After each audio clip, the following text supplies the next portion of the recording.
Hello, everyone. Welcome back, and class is now in session. Thank you all so much for joining me here today. And we're going to start off our first official class by going into some hard lore about something that we have heard a great deal about ever since first arriving in Eorzea, the 12.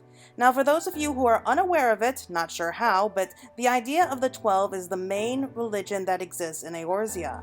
There are 12 gods and goddesses whom exist within this pantheon, but they're commonly referred to simply as the 12. They say that the 12 took up residence in this land, which would one day become Eorzea, with the Mughals as their servants. They ruled over this land until the arrival of the wandering tribes, the Elizan, Makote, Lalafell, Rogadin, and the Hure. There are two different tellings to why the 12 chose to leave these lands to mortals. One of them was that when the wandering tribes began to fight in war amongst themselves, the 12 grew tired of all the fighting and simply chose to leave the lands to them.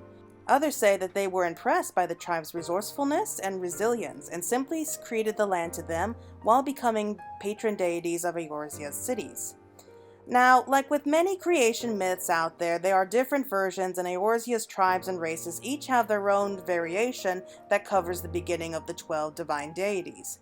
Thanks to one scholar by the name of Lufon of Charlian, who spent his entire academic career to observing the various creation mythos of the world, learning of the different variations, and compiling them all into an overlapping piece into what most have accepted as the definite creation myth.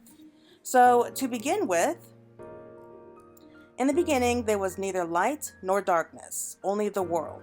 And it was not until Altic emerged did time take its first step forward. With him, the keeper also carried weight, and with weight were the realms of land and firmament defined. Yet Altic would not be alone over long, for soon from the world did another step forth. Her name was Nemia, and she was but a mewling babe who could do naught but weep, and soon her tears had created a vast lake. Altic, seeking companionship in the empty realm of his creation, took the younger goddess under his wing and cared for her as one would a daughter. As Nemia grew, however, so too did their love for one another until it could no longer be contained, culminating in a divine coupling which resulted in the births of two holy daughters, Azima, the sun, and Minfina, the moon, and with her advent was day and night conceived. So did countless cycles of light and darkness pass before from the world once again did another step forth. Thalak, bearer of wisdom and knowledge, looked upon the silent and unchanging lake left by Nemia's tears and coaxed from it a river to carry that water to the far corners of the realm. Azima, drawn to Thalak's sagesy, professed her love to the new deity and begot him two daughters, the first being Lim Lane, who took the water created by her grandmother and expanded it into the world seas. The second daughter was lonely Nofika, who, wanting for companionship, created her own playmates, and thus brought life into the world. It was not until life had spread through the land and the newly created seas that a new god appeared, though hence the others did not know, for the world lay dormant. His name was Orskan, and where he did wander did towering mountains rise from level plains. With the formation of these spires did cold winds flow from on high down to the warm seas and back up again, carrying life that was once reserved for land and water into the skies. Those winds did bring love into the hearts of Lim Lane, yet though she longed to be with Orskan, his wanderlust prevented the two from ever being joined over long, and lo did they never beget children of their own. This was a time of great creation, but great chaos. Orskan's mountains rose and fell at his whims. Thalak's rivers flowed hither and thither, and Lim Lane's seas ever expanded, swallowing entire swatches of land before the gods even knew they were gone. To bring order to this chaos, Nemia pried forth a mighty comet from the heavens and gave it life, directing it down into the world that it may destroy the excesses her sons and daughters had wrought, while bringing harmony once again to the realm. And for many days and nights was the world calm, the gods content in the order which now reigned supreme, that is, until the world awoke from its slumber and beckoned forth two final deities, Brygod and his younger sister Helone. It was feared that the untamed and ambitious siblings might once again usher chaos into the world, so to see that they were properly disciplined, Nemia quickly made them the wards of Ralguard, the Destroyer. A builder by nature, Brygod resented his new stepfather who could teach him only of destruction, choosing instead to spend most of his time in the tutelage of Thalak. The scholar bestowed upon his eager student the knowledge he would use to forge the tools and techniques of creation. Though more open to her new father's teachings, Helone too grew restless, longing to test her strength. An opportunity arose when Orskan invited the young goddess on one of his journeys. It was during these travels that Helone's ambition slowly transformed into a lust for battle. Whilst on the road, she would challenge every creature she met, honing her skills and methodically devising new techniques for killing. When Nofika, Mother of Life, learned of Helone's wanton destruction of her creations, she was angered beyond words and swore revenge, but the Fury ignored the matron's challenges, widening the rift between the two. Orskan, feeling responsible for this rift, devised a plan to calm Nofika. From within the mountains of his creation, Orskan summoned a font of magma, which spewed forth onto the land. Upon cooling, the magma took form of the 12th and final god, the dual-aspected Nald'thal. With Nald'thal, Orskan had provided a god to oversee the souls of those who met their deaths and provide them with peace in the afterlife. Satisfied that her creations would no longer wander the void aimlessly, Nofika agreed to a truce with Helone, and with the advent of the 12th and final god was the pantheon complete. But before they could call an end to their toil, they first required a realm in which they could reside and watch over their meiotic creation. To this end, they created the 7 heavens, and to there did they finally retreat, bequeathing rule of Eorzea to mankind. So that there is the very basic version of the creation mythos, and it's the most widely accepted one now. But just to sum everything up, just in case there are any kind of confusion, in the beginning there was nothing but a great whirl, like a great vast emptiness. Almost like a churning live stream, I guess that's what the best way to put it is. So, just to begin with, it was Altic who emerged first from this world. He became the god of time, and he was the one who created the land. Afterwards came Nemia, who became the goddess of fate, and from her tears she created the first lake. Together, they had twin daughters who would become later the sun and the moon, Azima and Minfina. After some time, another god emerged from the world, Thalak. And Azima was drawn to Thalak's wisdom. Together they had 2 daughters as well, the older one being Lim Lane, who became the goddess of the seas and navigation, and then Nofika, the goddess of nature. And speaking of gods that just come out of nowhere, Orskan, who was the ruler of the mountains, literally just appeared out of nowhere. I really don't know how that kind of happens. Maybe he appeared from the world in a different place or something, but it's funny how often gods just seem to pop right out of existence. I guess that the other gods were cool with him just sort of being there, and he helped to create the mountains and the winds as well, so he kind of added a little some things that they were missing. After a time, Lim Lane fell in love with Orskan, though he wasn't much for the type of settling down. He continued his wanderings instead, so the two of them never had children. However, the world was thrown into a lot of chaos during this time since the world was still new, and it seemed that the rivers, seas, winds, and mountains were constantly clashing with each other because the gods may be fighting amongst themselves.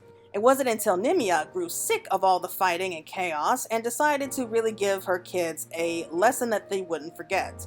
So she gave life to a mighty comet from the heavens and brought it down, thus creating Ralguard the Destroyer.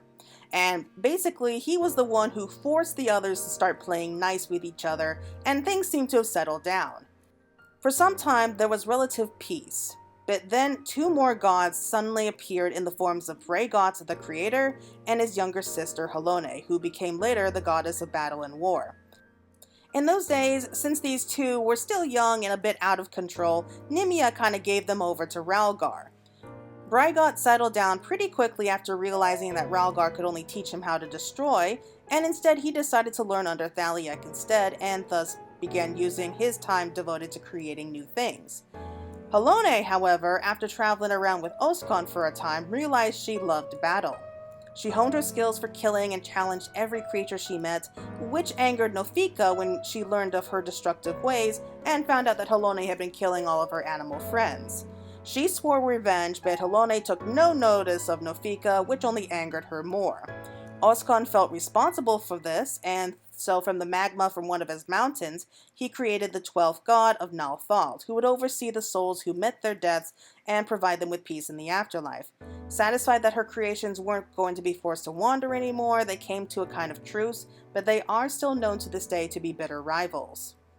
Now, with 12 in their pantheon, they continued to watch over this land until the wandering tribes arrived. Afterwards, they created and journeyed to the heavens to watch over their creation and leave Eorzea to mankind. So again, that is the most common and most widely accepted version of the creation mythos of the 12. But to what role do each of these deities have upon the land and its people to this day, you ask? Well, I'm glad that you did ask that. The Eorzean calendar is separated into 12 moons, or 12 months, and each god rules over each of these certain months. Each god also has a certain level of command over a certain element as well, and they have a certain soul stone scattered across the land which are said to be infused with their own magics. So let's just start in order. The first we'll be discussing is Helone the Fury. She is the mover of glaciers and the goddess of war. She commands the element of ice and is tied to the first astral moon or the first month. She is depicted as a relentless warrior holding a bronze great shield, and her symbol is 3 spears. Helone is the patron of the holy see of Ishgard and is bitter rivals with Nofika. The people of Ishgard are perhaps the most zealous when it comes to her worship, which many of their lives revolve around, for to them they see her as a warrior of unending courage against hard struggles. Her mark is located in the Fury's Gaze in Coerthas' Central Highlands, though there are many statues and churches devoted to her scattered throughout of Coerthas. The Helone Gabura is also a flowering plant that is named after her and said to be beloved of the goddess. Next we move on to Minfina, the lover. She is the keeper of the once twin and now lone moons and the goddess of love. She also commands the element of ice and is associated with the first umbral moon or the second month. She is depicted as a maid carrying a round skillet. Her symbol is the full moon, though it is said that the red moon Dalamud was referred to as Minfina's loyal hound before its fall during the 7th umbral era. Minfina is the younger sister of Azima and the divine lover of Orskan. Her mark is located near the still vigil of Coerthas' Central Highlands. The keeper of the moon Makote traditionally worship Minfina and offer their devotion to her. After Minfina, we have the god Thalak, the scholar. He is the ruler of rivers and wisdom as well as the god of knowledge. He commands the water and is tied to the second astral moon or the 3rd month. He is depicted as a reserved scholar holding an ashen staff, and his symbol is the scroll. Thalak is the patron of Sharlayan, Brygod's teacher and the father of Lim Lane. His mark is located at Rathfrost and Mordona. However, the city of Sharlayan is practically a shrine devoted to him, and it isn't uncommon to have such places named after him, such as the Thalak River in the hinterlands and the Scholar's Scrubland in the city itself. Even the famed staff of Tupsamate bore the mark of Thalak. Nemia is next, the spinner, but also known as the Mother of Fate. She is the watcher of celestial bodies and the goddess of fate. She commands the element of water and is associated with the 2nd umbral moon or the 4th month. She is depicted as a weaver donning a white silken veil, and her symbol is the spinning wheel. Nemia the spinner is a goddess among the 12 who spins the fates of all Eorzeans.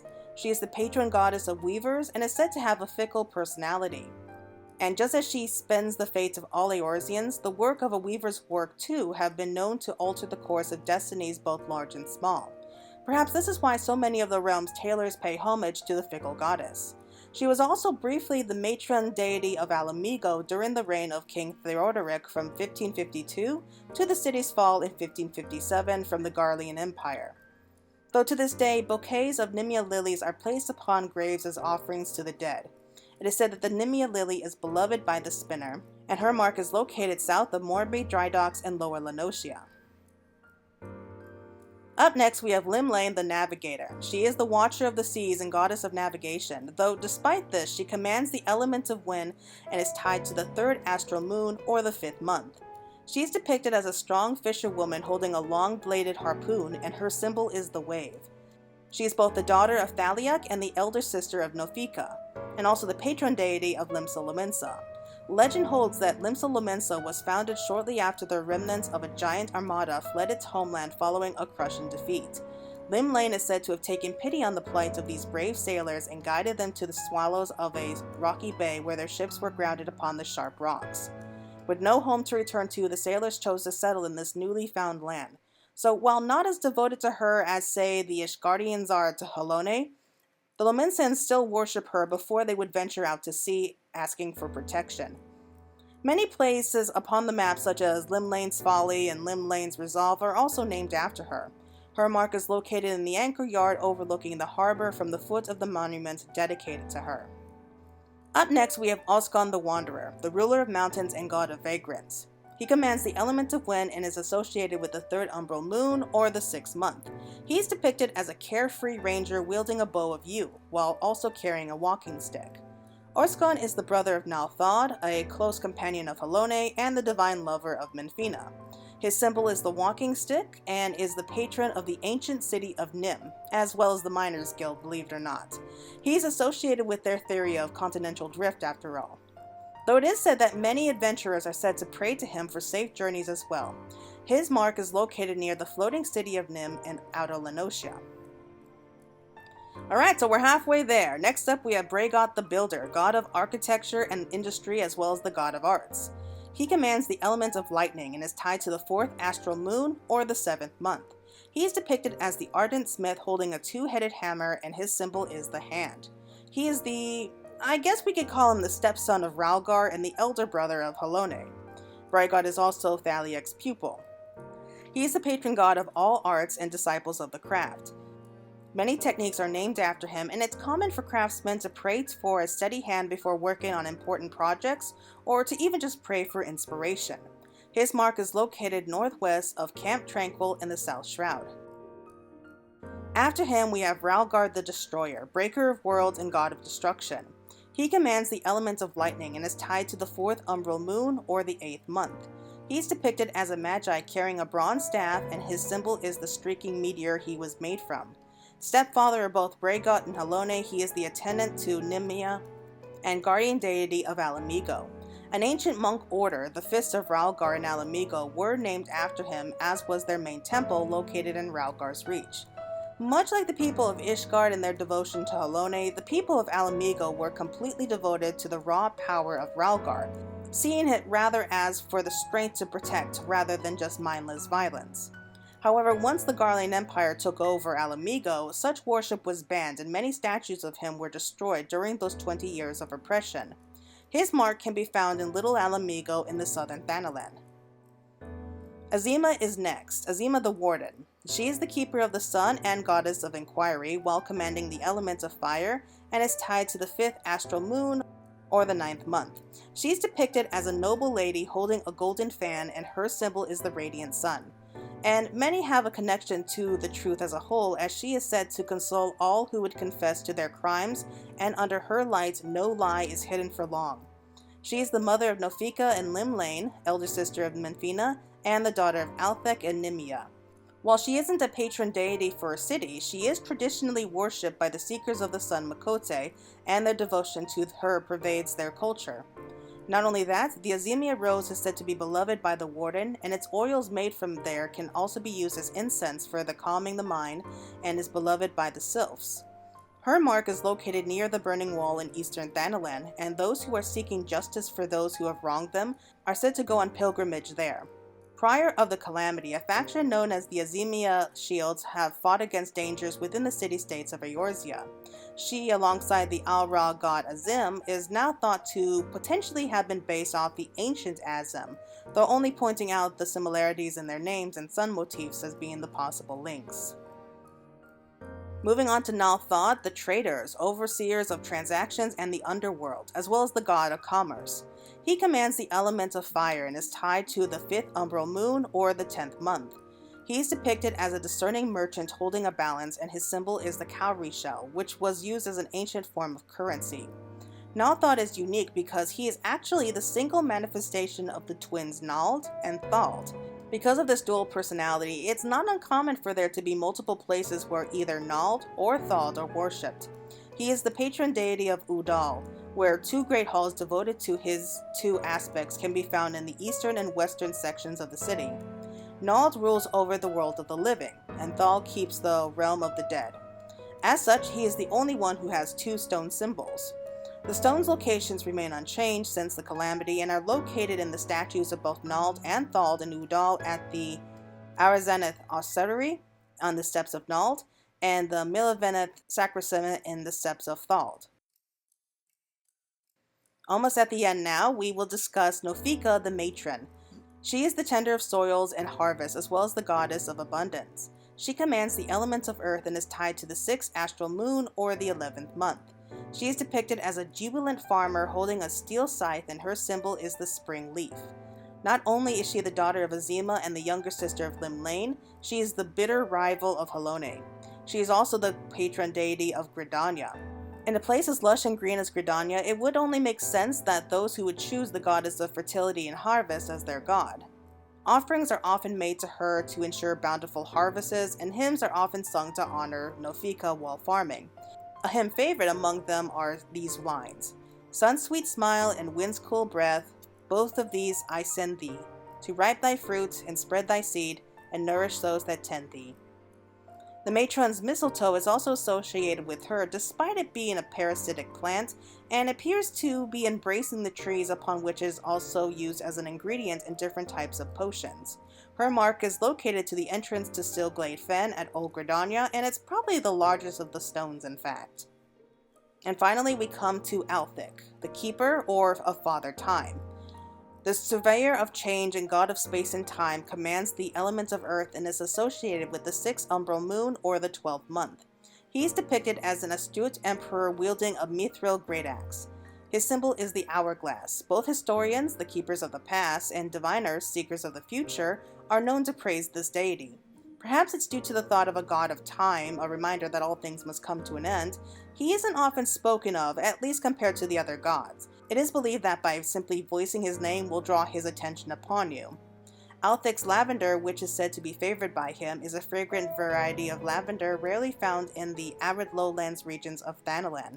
Due to its rarity, it is prized as an offering at funerals held at the Church of Saints Adama Landama. It is also said that during the final battle with Bahamut at Cartano, Louis Sois conjured up the power of Altic to deliver others to a safer place. His mark is located at the South Shroud near Amdapur Keep. And that's the basic explanation for the 12 and their respective roles. As for where they vanished to after mankind arrived to Eorzea, like I mentioned, it was stated that they had retreated to the heavens that they created, and that each now watch over it in pairs. That is where we hear the terms of 7 heavens and the 7 hells. The 7 heavens are associated with an astral-aligned elements that a particular god or goddess holds dominion over, with an overarching 7th heaven to encompass them all. However, by creating these 7 heavens, the residual byproduct created the 7 hells. 6 hells associated with the umbral-aligned elements and an overarching hell to encompass them all. I'll discuss the heavens in just a moment, but know that the heavens are represented in the sky by 6 constellations. Astrologians refer to these great constellations as gates, and they can be opened and allow a person to attune themselves with the heavens, granting them incredible power to manipulate their ether.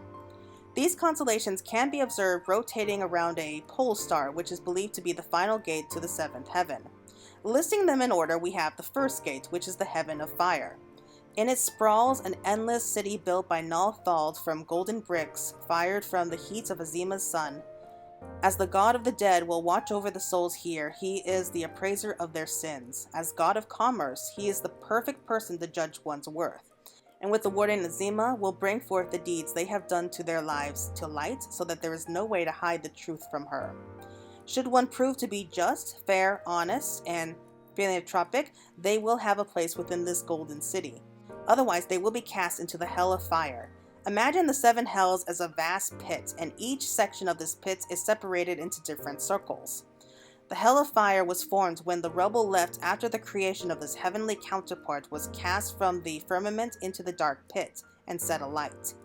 Here burn those who wrongly judged their peers, who tricked their customers, and those who gave and took bribes. So just as a friendly warning, you can try to hide your sins all you want, but in the presence of these two, no sin is hidden for long. The next gate is the heaven of water. This is a heaven where the river which flows through was created when Nemia melted a star and Thalak added the essence of knowledge and poured forth his Ewer. Here reside scholars and inventors as well as teachers and entrepreneurs. I imagine that this is a place where it is a paradise for those who love to learn and study, a place where the very environment holds secret after secret just waiting to be discovered. As such, the very beings as the ones who weave the fates of all lives and the being of pure knowledge and wisdom reside, and you can only imagine what they have to teach those who come here. In contrast to this, from the bed of the celestial river did forsaken droplets fall into the pits where they settled and became stagnated for the hell of water. Here are the drowned deceivers, counterfeiters, mountebanks, and false prophets. Beings who are liars and false information to trick or teach others belong here. Moving on to the next heaven is the heaven of wind, from which rises a towering mountain range atop which Orskan looks out upon an endless sea ruled by Lim Lane. Here rest explorers and adventurers, mountain climbers, saints, and all those rescued from off-fermented souls from peril.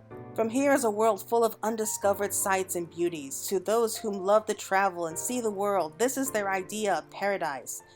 As such, the two of them are able to create a seemingly never-ending world of adventure for those whose hearts are filled with wanderlust. In contrast to that, however, rogue gusts from on high incite terrible tempests in the pit, creating the hell of wind. Here, mountain bandits, defilers of land and sea, and pirates suffer as their air tears flesh from bone and soul from flesh. To those who abuse and mistreat the gifts that this world has to offer for the sake of hurting others are not welcomed in the heaven of winds after all. Next, we have the heaven of ice, from which the very center rises a palace of ice made from the frozen moonbeams of Minfina's moon and carved from the Fury's own spear. As such, the goddess of love and the goddess of war both work together in this heaven, for love is often the most powerful of emotions. People have fought and died for the sake of love. Wars and the rise and fall of empires are often determined by the love that one has for those they care about, or for the lands of which they stood. It is here where epic heroes and gallant knights, the benevolent and the faithful, live in honor. But be warned, for from Helone's shining palace do piercing icicles plummet into the pit, for the hell of ice where suffers the cowards, deserters, and adulterers, those whom betray those they love, are pushed by a never-ending freezing nightmare. The fifth gate leads us to the heaven of lightning, where one will find a towering clockwork spire built by Brygod with metal forged from a comet and powered by Ralguard's levin bolts. Though it would seem strange that the builder and the destroyer are sharing the same heaven, much like with the heaven of ice, the two are a dual set, two sides of one coin. For though Ralguard tries to destroy the tower, his power only further powers it. For from destruction comes creation and vice versa. It is here you will find engineers and architects, revolutionaries and conquerors of evil, surrounded by many like-minded individuals as they work together to continue to create and build. To be inspired by others and even challenged to build ever greater and newer creations would be any true builder's paradise. Whereas the levin-charged fragments of the comet that plummet into the pit form the hell of lightning, where those such as vandals, slumlords, and warmongers, those who seek only to destroy for the sake of it rather than to pave the way for new creations, are damned. And now we reach the sixth gate of the heaven of earth. It was created when Nofika planted a single sapling, which Altic instantly coaxed into maturity by bending time itself. Under this mighty Sentiel's bough sits farmers, botanists, naturalists, historians, and archaeologists. A beautiful land where one can learn about the world around them as well as the histories that came with them, to turn even the most barren of lands into beautiful forests and gardens. For this place is ever reminding us that time will ever move onward, but life will always find a way to continue on no matter how long it takes. As for those who are beyond this place, the leaves that fall from the sacred tree are left to rot in the pits of hell of earth, where nothing can grow and all that try are doomed to wither and die, such as thieves, defilers of nature, liars, and revisionists who take what is not owed to them and abuse it for their own sake. But what of the seventh heaven and seventh hell, you ask? Well, those are a bit trickier to decide upon, for not much is known for them. But the most common belief is that the seventh heaven is a place of nirvana, a place where one's soul is forever stricken from the cycle of rebirth, but are also beyond all pain and sorrow, a transcendent state in which there is neither suffering, desire, nor sense of self. Instead, the subject is released in a state of perfect quietude, freedom, and happiness, as well as liberation from attachment and worldly connections. As for the seventh hell, it is stated that if one is unfortunate enough to be sentenced to one of the other hells, there is still a chance for redemption. First, they must endure their eternity of sufferings while traveling through the other hells, to see the pains of others and to feel remorse for the sins they committed while alive. Eventually, their journey will lead them to the gates of the seventh and final hell, where they are judged one last time, when their heart is weighed. If their heart is heavy with sorrow and repentance for what they have done, then the gates to the seven heavens will be open to them at long last. However, should their hearts remain light after their journey, that is where the gate to the seventh hell will open. As to the punishment of what the seventh hell brings, that is also up for debate. There are actually two very popular theories, one of which is that the soul will be made to suffer forevermore with no hope of being redeemed for one of the heavens, or even be reborn later on. Or it is even possible that the soul is so evil that it is simply wiped out from existence, as if it had never been before. Terrible fate either way. Anyway, that will be finishing up our discussing on the 12 and their lore. I hope that you all enjoyed it and found this lesson to be entertaining and informative. Like I said, this is the most common lore for the 12 for the moment, so unless something comes up recently that could bring into question all that we know of the 12 and their history, I don't know, like say if we find out more information on maybe the true identities of the 12 within the course of a few months from this point on. But what are the odds of that? Well, anyway, thank you all so much for joining me here today, and I'll see you all in the next class. And as for your homework today, it's quite simple. All you gotta do is put down in the comments below who your chosen deity is, and which of the seven heavens or hells do you think is perfect paradise, and which would be the absolute nightmare of hell. So let me know what you think. Please leave the comment down below, and this is going to be Fantasy Girl signing out.